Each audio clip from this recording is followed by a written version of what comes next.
নমস্কার, কেমন আছো সবাই? আশা করি খুব ভালো আছো আর আমিও খুব ভালো আছি। লাদাখ সিরিজের পার্ট 3 নিয়ে তোমাদের সামনে চলে এসেছি, তোমাদের বিষয় আমি সঙ্গীতা। আমাদের আজকের আইটিনারিতে প্রথমেই আছে কিন্তু প্যাংগং লেক, সেই কারণে একদম সকাল সকাল উঠে পড়েছি। এখন এখানে লিটারেলি 0 to -1 এরকম টেম্পারেচার হবে, বা তারও কম হতে পারে। পুরো সবাই ঘুমাচ্ছে, বাট আমি উঠে পড়েছি। তারপরে ঝটপট করে রেডি হয়ে ব্রেকফাস্ট কাউন্টারে গিয়ে দেখি জয় শিল্পী অলরেডি তাদের ব্রেকফাস্টটা শুরু করে দিয়েছে, আর ওইদিকে শুভদীপও চলে গেছে ব্রেকফাস্ট কাউন্টারে তার নিজের ব্রেকফাস্টটাকে নেওয়ার জন্য। আর আজকে আমি আমার ব্রেকফাস্টটাকে স্কিপ করছি, কারণ আজকে আমি দেখতে চাই ব্রেকফাস্ট না করে বেরোনোর জন্য আমার কি হয়। কারণ গতকাল আমার বমি হয়েছিল, আজকে যদি ব্রেকফাস্ট না করি তাহলেও কি বমি হবে? তো এটা দেখার জন্যই আমি সেটাকে স্কিপ করেছি। আর আজকে আমাদের আইটিনারিতে ছিল প্যাংগং লেক, সেই কারণে আমাদের অনেক সকাল সকাল বেরোতে হতো, কিন্তু অ্যাজ ইউজুয়াল আমরা লেট করে ফেলেছি 40 থেকে 45 মিনিট।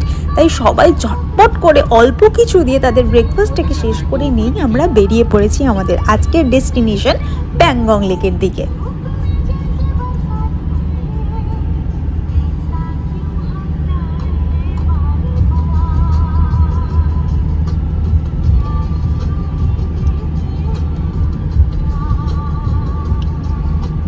শহর থেকে খানিকটা এগিয়ে আসার পরেই আমরা এরকম একটা রাস্তা দেখতে পেয়েছি, যেটা দিয়ে যাওয়ার সময় ফিল হচ্ছিল ইউরোপের কোনো রাস্তা দিয়ে যাচ্ছি।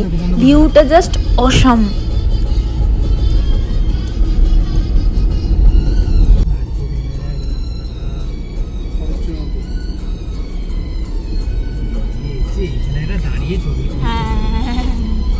एक मिनट रुक सकते हैं यहाँ पे?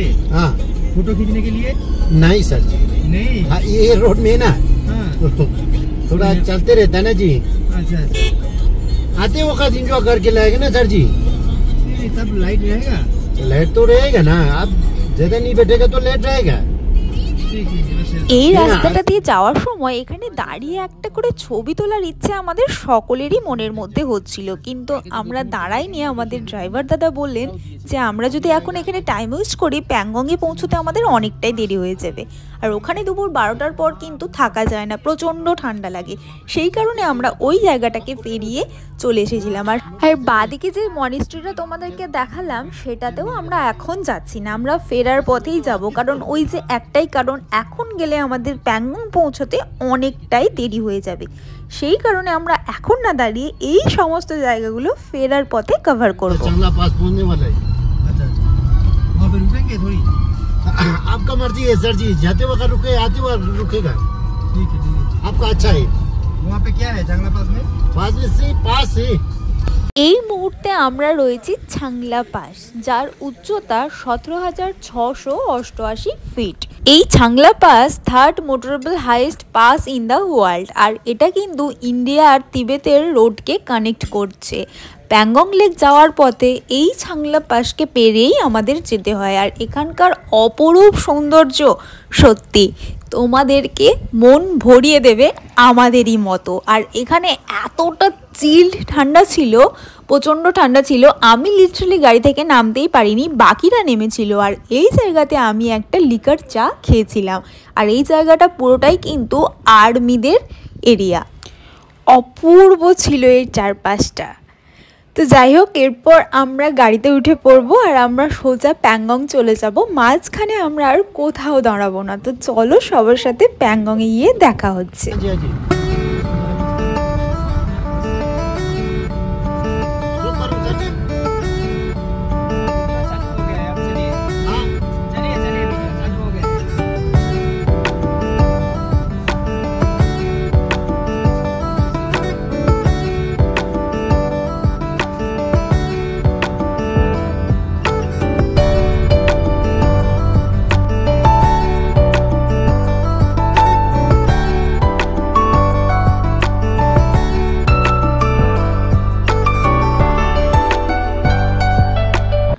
আমরা এখন পৌঁছে গিয়েছি প্যাংগং। লাদাখ এমন একটা জায়গা যার প্রত্যেকটা কণাই কিন্তু আমাদের জন্য যেন চমক অপেক্ষা করছে। লিটারালি একটা করে জায়গায় যাচ্ছি আর মনে হচ্ছে এটাই যেন লাদাখের সব থেকে বেস্ট জায়গা। সত্যি এই প্যাংগং কি অপূর্বতার শোভা, কি অপূর্বতার রং, সত্যি মন ভোলে না। আর এই প্যাংগং লেক কিন্তু world highest salt water lake. আর এখানে কিন্তু সুইমিং অ্যালাউ করা হয় না, কারণ এর জলটা প্রচণ্ড ঠান্ডা। আর এই অতিরিক্ত ঠান্ডা হওয়ার কারণে এখানে যদি আমরা বেশ খানিকক্ষণ পাও জলে ডুবিয়ে রাখি তাহলে সেটাও কিন্তু আমাদের শরীরের জন্য একেবারেই ভালো নয়। সেই কারণে এখানে সুইমিং অ্যালাউড না। এই হাই অ্যালটিটিউডের কারণে এখানে এত বেশি ঠান্ডা ছিল আর ঠিক ততটাই ঠান্ডা হাওয়া বইছিল, সেটা তোমরা আমার এই ভিডিওর সাউন্ডে বুঝতেই পারছো। লিটারালি এখানে কান খুলে থাকা যাচ্ছিলই না। প্যাংগং লেক, একজন আর্মির সঙ্গে কথা বলছিলাম তো শুনলাম এটা 145 কিলোমিটার লেন্থ, 55% চায়নার মধ্যে পড়ে, 45% আমাদের মধ্যে পড়ছে চায়না। আর এটার যা ডেপথ বললো যে 150 থেকে 200 মিটার পর্যন্ত মাপা গেছে, এখনো পর্যন্ত কতটা এক্স্যাক্ট ডেপথ মাপা যায়নি। পেট্রোলিং হয়, পেট্রোলিংয়ের জন্য ওখানে আর্মির যাবতীয় যা কিছু রাখাও আছে, ওখানেও যাবো আমরা। ইন্টারন্যাশনাল বর্ডার শেয়ার করতে এখান থেকে 35-40 কিলোমিটার গেলেই তারপরে চায়না বর্ডার দেখতে পাওয়া যায় এই প্যাংগং লেক ধরে। সেটা সাধারণ মানুষের জন্য অ্যালাউড নয় ফর আর্মি। এটাই ওই যে দূরে দেখতে পাচ্ছ, এটা কিন্তু আর্মিরা পেট্রোলিং করছে। লাদাখ অনেক দিন থেকেই আমার বাকেট লিস্টে ছিল, তো যখন ঠিক হলো যে লাদাখ যাচ্ছি ফাইনালি, তাই আমি প্যাংগংয়ের জন্য একটা শাড়ি সিলেক্ট করে রেখেছিলাম। আর শাড়ি পরে এসেছি, রিলস বানাবো না তাও কি হয়, তাই আমি আমার জ্যাকেট খুলে এখানে রিলস বানাচ্ছি। এর ফল কিন্তু আমায় বাড়ি ফেরার পর ভুগতে হয়েছে, কারণ প্রচণ্ড ঠান্ডা লেগে শরীর খারাপ হয়ে গিয়েছিল। ওইদিকে চায়না, ইন্ডিয়ান আর্মির পেট্রোলিং চলছে, চায়নার দিকে যাচ্ছে। এইমাত্র একটা এলো, এখন আরো একটা যাচ্ছে। আর্মিদের এই স্টিমারটা চলে যাওয়ার পর এখানকার এই লেকের জলের অবস্থাটা কেমন হয়েছিল দেখো।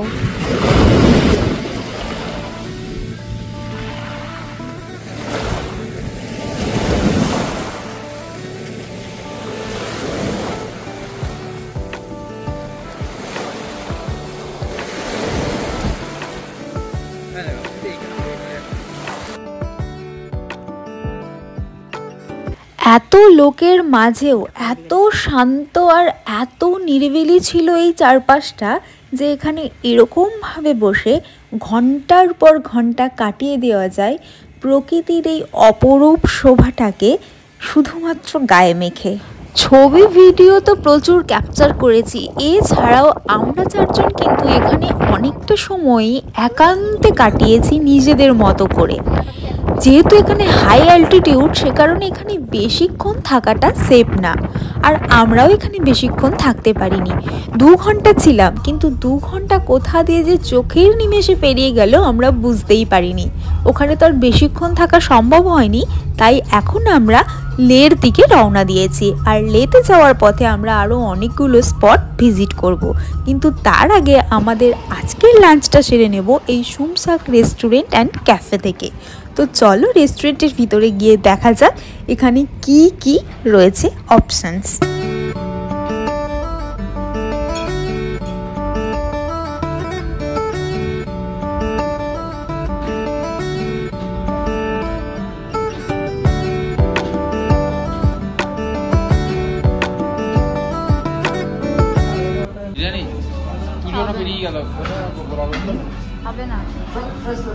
আজকের লাঞ্চের মেনু সিলেক্ট হওয়ার সাথে সাথে ফেরার দিন আমরা কোথায় বিরিয়ানি খেয়ে বাড়ি ফিরবো সেই ডিসকাশনটাও কিন্তু এখনই হচ্ছিল। তো চলো আমরা আজকের লাঞ্চে কী কী অর্ডার করেছিলাম সেগুলো তোমাদের সাথে শেয়ার করি। এখানে ছিল মোমো, তারপরে ছিল চাউমিন, সাথে ছিল ফ্রেঞ্চ ফ্রাই, আর জয় নিয়েছিল একটা ম্যাগি।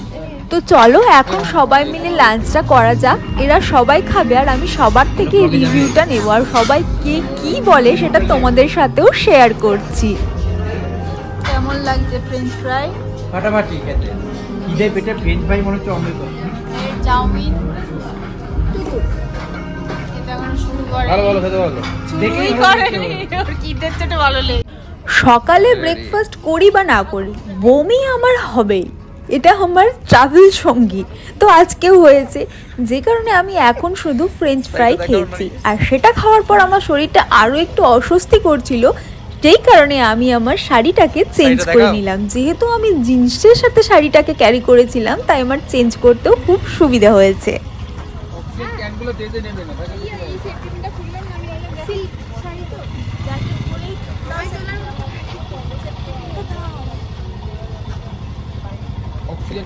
খাওয়ার পর আমরা সকলেই অনেকটা চাপচাপ হয়ে গেছি। আর এখানে জয়ের সাথে সাথে আমারও এই টেনশনটা মাথার মধ্যে কাজ করছিল যে অক্সিজেন ক্যানগুলোর কি হবে। আমরা ওগুলোকে নিয়ে এসেছিলাম ঠিকই, কিন্তু লাকিলি ওগুলো আমাদের কাজে লাগেনি।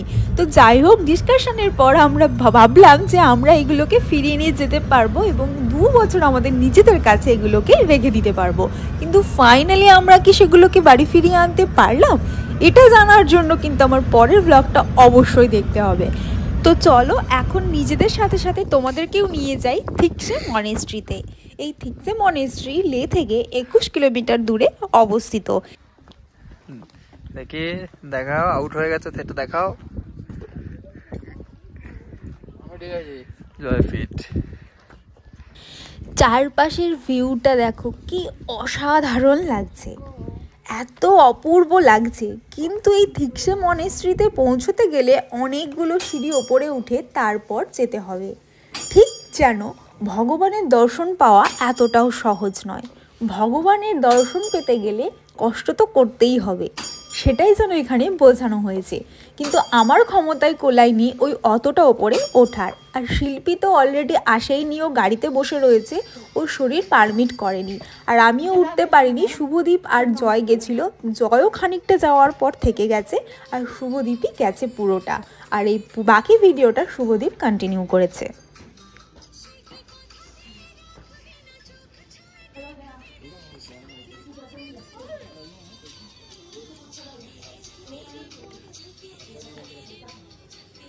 বাচ্চা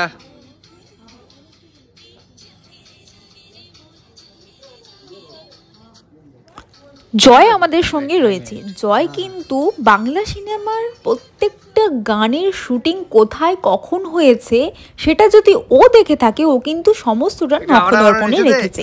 যেমন লাদাখের যে যে স্পটগুলো আমরা ভিজিট করেছি, সেখানে কোন সিনেমার কোন গানটা শুটিং হয়েছে সেটা কিন্তু ও বলে দিচ্ছে। এবং যখনই আমরা ফোনে নেটওয়ার্ক পাচ্ছি, সেটাকে কিন্তু ও সার্চ করে শুনিয়ে দিচ্ছে। যেমন এই জায়গাটায় আওয়ারা সিনেমার শুটিং হয়েছিল, তো জিতের মতো করে পোজ দিয়ে ও একটা ছবি তুলেছে। আর সোহমের প্রেম আমার সিনেমার এই জাগেরে জাগেরে গানটাতেও একটা জায়গায় শুটিং হয়েছিল, তো সেই জায়গাটাও ও দেখিয়ে দিয়েছে। তো চলো এরপর তোমাদের এখানে মনেস্ট্রির ভিতরে নিয়ে যাব। এই মনেস্ট্রির ভিতরটা কতটা শান্ত, কতটা চুপচাপ, একদম পিন ড্রপ সাইলেন্স এখানে রয়েছে, সেটাই তোমাদের সাথে শেয়ার করব। আবার নাস্তা করতে হোক, হোক একটু হোক, ভিডিওতে আসবে।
এই মনেস্ট্রির ভিতরটা কিন্তু অনেকটাই বড়।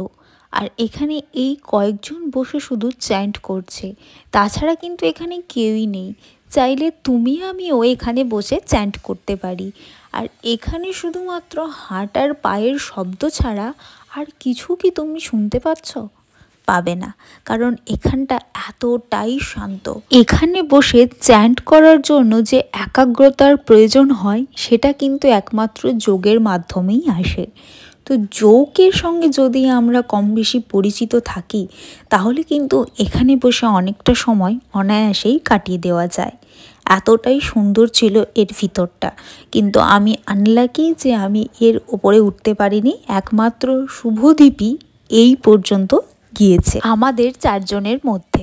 এতটাই ওপরে এটা যে আমাকে কতটা ছোট লাগছে সেটা দেখো।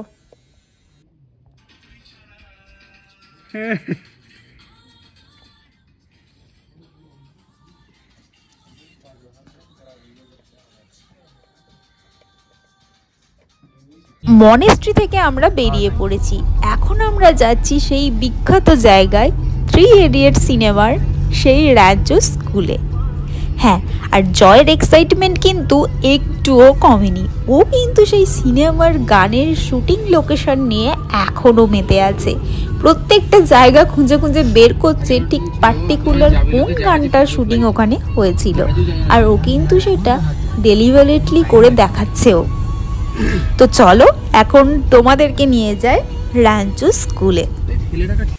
আমরা যখন এই রাঞ্চো স্কুলে পৌঁছেছিলাম এখানে কিন্তু এই 2-1 জন ছাড়া তেমন আর কেউই ছিল না, কারণ অনেকটাই বিকেল হয়ে গিয়েছিল।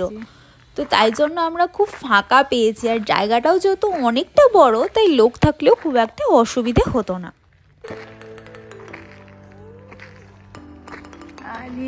এখানেও লেখা আছে।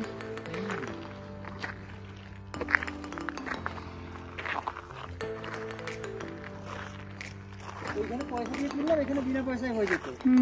ওই লিস্টটাকে পেতাম না, এটা আলাদা। ওই কলেজে পড়ে থাকছে সামনের ভিউটা পেতে না।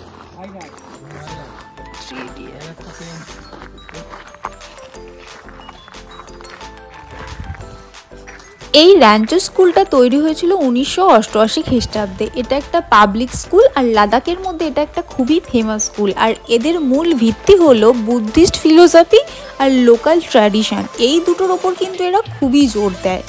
লে মানালি হাইওয়েতে একটা গ্রামেই এই রাঞ্চো স্কুলটা কিন্তু রয়েছে। এই রাঞ্চো স্কুল শুধুমাত্র লাদাখেই ফেমাস সেটা কিন্তু নয়। লাদাখের এই বিখ্যাত স্কুল কিন্তু ভারতবর্ষ এবং ভারতবর্ষের আরও অন্যান্য জায়গাতেও কিন্তু খুবই ফেমাস, আর সেটার কারণ হচ্ছে 3 ইডিয়টস সিনেমা। আমির খানের 3 ইডিয়টস সিনেমার দৌলতে এই রাঞ্চো স্কুলের কথা আমরা সকলেই জানি। যারা লাদাখ এসেছে তারাও জানি, আর যারা আসেনি তারাও জানি। এই প্রত্যেকটা কণা দেখলেই কিন্তু সেই 3 ইডিয়টস সিনেমার কথা মনে পড়ে যাচ্ছে। কোথায় কি হয়েছিল সেটা কিন্তু আমাদের সকলেরই মনে আছে। আমার ভিডিওর মাধ্যমে রাঞ্চো স্কুলকে দেখে তোমাদেরও কি স্মৃতি রোমন্থন হচ্ছে? হলে কিন্তু অবশ্যই কমেন্ট করে জানিও।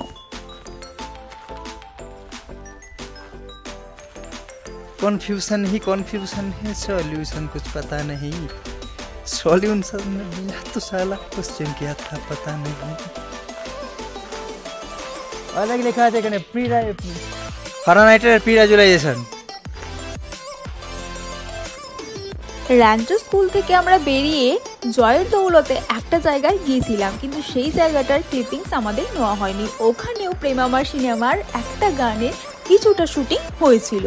তো জয় ওখানে গিয়ে খুব খুশি, আর আমরাও আজকে সারাদিনে ঘুরে খুবই খুশি। টায়ার্ড তো অবশ্যই, কিন্তু তার সাথে সাথে আমরা হোটেলে গিয়ে আজকে একটা নতুন আইটেম ট্রাই করব, সেটা হচ্ছে তন্দুরি চিকেন। পাহাড়ের এই ঠান্ডার মধ্যে তন্দুরি চিকেন ট্রাই করার মজাই কিন্তু আলাদা। কিন্তু লাদাখে যেহেতু অতিরিক্ত ঠান্ডা, সেই কারণে বাইরে বসে ওই বনফায়ারের উপরে আমাদেরকে ওই জিনিসটা অ্যালাউ করা হয়নি। তাই আমরা ঘরেতেই আমাদের আজকের এই সন্ধ্যের স্টার্টারটা অর্ডার করে দিয়েছিলাম। তো যাই হোক, আমার এই পুরো ভিডিওটা যদি তোমাদের ভালো লেগে থাকে তাহলে লাইক, কমেন্ট, শেয়ার, সাবস্ক্রাইব করতে একদম ভুলো না। দেখা হচ্ছে পরের ব্লগে। আজকের মতো সবাইকে টাটা।